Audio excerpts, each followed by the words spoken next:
mukomana we anonzi Tabani Mupofu musamujairira.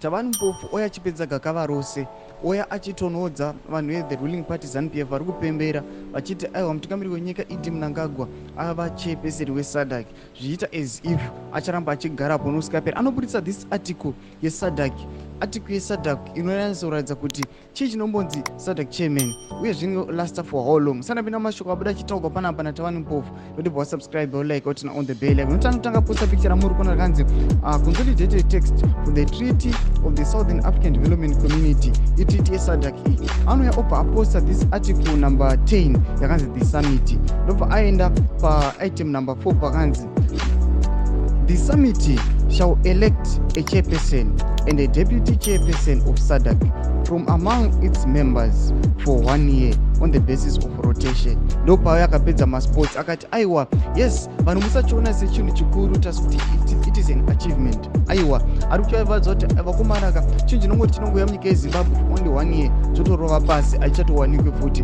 Mashoko ari kuitaurwa panapa naTabani Mupofu achiti inonyakosheswa nethe ruling party ZANU-PF as if vakapiwa on merit. Tudze mafungiro enyu muri kudii chiona the ruling party at the same time iri kutya noda kuti aiwa vakufuna opposition vakunzi vamwe vangada kupetitiona vakada kudzosa nhau yema2023 elections on table zvingakanganisa this summit. Tudze mafungiro enyu muri kudii pamusoro pechiitiko ichi ina comment section medu. Musangano subscribe like turn on the bell icon.